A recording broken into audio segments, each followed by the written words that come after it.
మీరు చెప్పినట్టుగా భగవద్గీత పరిశోధన చేసి మీ ముందుకి ఇస్తున్నాము, తీసుకొస్తున్నాము.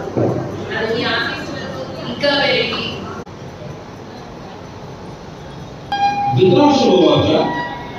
ధర్మక్షేత్రే కురుక్షేత్ర పాండవచ్చైవ ఇవ కుర్వత సంజయ. ధృతరాష్ట్రుడు ఉత్తమ జీవుల వారి సమర్పణ తర్వాత ఏం చేశారు? జీవితాన్ని ఎలా ఉపయోగించుకోవాలి, ఎలా నడుపుకోవాలి అనడానికి శ్రీకృష్ణ భగవానుడు ఇచ్చిన మాన్యువల్ భగవద్గీత.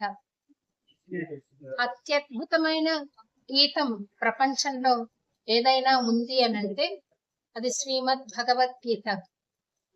ఆ గీత, ఆ కంఠం, శ్రీకృష్ణుడి కంఠం అంతరాత్మగా అందరి హృదయాల్లో ఉంది.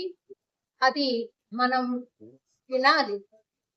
అది వినగలిగే స్థాయి తెచ్చుకోవడానికి ఈ భగవద్గీత చదివి అందులోని విషయాలను మనం ఆచరణలోనికి తీసుకొని వస్తే ఇహంలోనూ పరంలోనూ విజయం సాధించగలుగుతాం.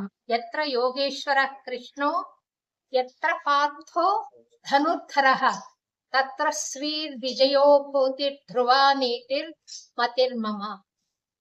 శ్రీకృష్ణ భగవానుడు భగవద్ ఆశీర్వచనానికి చిహ్నమైతే, గాంధీవం పట్టిన అర్జునుడు మానవ ప్రయత్నానికి ప్రతీక. ఈ రెండు ఎక్కడైతే ఉంటాయో, మానవ ప్రయత్నం, భగవద్ ఆశీస్సు ఎక్కడుంటాయో అక్కడ విజయము, కీర్తి అన్ని లభిస్తాయని భగవద్గీతలో చెప్పబడింది. ఇది మనం నమ్మి విశ్వసించి మనం ప్రయత్నపూర్వకంగా తెలుసుకోవచ్చు, అనుభూతిలోనికి తెచ్చుకోవాల్సిన మాట అని మనవి చేస్తూ, ఈ ప్రయత్నంగా మన తనూజ చేసిన బృహత్ ప్రయత్నం ఈ ప్రాజెక్ట్ భగవద్గీత అద్భుతమైన ప్రయత్నం చేస్తుంది. రోజుకొక శ్లోకం మనకు అందేలా తను ప్రయత్నం చేసింది, వ్యాఖ్యానంతో కూడా. దయచేసి అందరూ ఈ ప్రాజెక్ట్ ని ప్రోత్సహించి ముఖ్యంగా రోజు ఒక శ్లోకం విని ఆచరించే ప్రయత్నం చేద్దామని, అమ్మాయిని మనసా ఆశీర్వదిద్దామని మనవి చేసుకుంటూ సెలవు తీసుకో. సాఫ్ట్వేర్ ప్రొఫెషనల్ ని నేను బలంగా నమ్మేది ఏంటంటే ప్రతి ఒక్కరు వారి వారి ధర్మాలను బోధించిన ఆచరణ గ్రంథాలను, అంటే భగవద్గీత లాంటి గ్రంథాలను ఎన్నటికీ మరవకూడదు. వాటిని మనం రోజు సాధన చేస్తానే ఉండాలి. మనకి వీలైనంత వరకు మనం సాధన చేస్తా ఉండాలి. ఎందుకంటే అందులో మన ఈ జీవితాన్ని, మనకి మానవ జన్మని ఎలా బ్రతకాలి అని స్పష్టంగా శ్రీకృష్ణ భగవానుడు మనకి అందులో చెప్పారు. సో అలాంటి మాన్యువల్, పెద్దవారు అన్నట్టుగా అలాంటి మాన్యువల్ మనకి ఉన్నప్పుడు, అలాంటి ఇన్స్ట్రక్షన్స్ మనకు ఆల్రెడీ ఆయన చెప్పేసి ఉన్నప్పుడు మనం ఎందుకు దాన్ని చదవడం మానేసాము?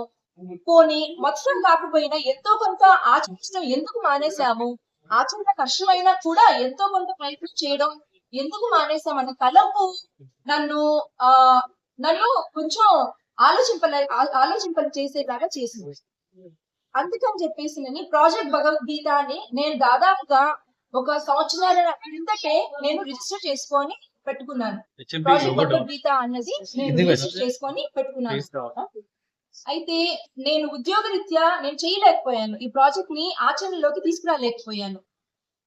కానీ డిలే అయిపోతుంది, ఇలా రోజులు గడిచిపోతానే ఉన్నాయి అన్న ఒక థాట్ ఎప్పుడైతే వచ్చిందో, ఇంకా లేదు మనకి టెక్నాలజీ ఉంది, ఆ టెక్నాలజీని యూజ్ చేసుకొని సోషల్ మీడియా ప్లాట్ఫామ్స్ లో రోజుకొక శ్లోకం, అంటే రోజుకొక శ్లోకం చదవడం ఎవరికి ఇబ్బంది కాదు, రోజుకొక శ్లోకం తెలుసుకోవడం కూడా ఎవరికి ఇబ్బంది కాదు. కాబట్టి రోజుకొక శ్లోకం సంపూర్ణ భగవద్గీత అంటే 700 శ్లోకాలు మొత్తం కూడా రోజుకొక శ్లోకం వచ్చేలాగా మాది ఒక 2 year ప్రాజెక్ట్ పెట్టుకొని మేము చేస్తున్నామండి.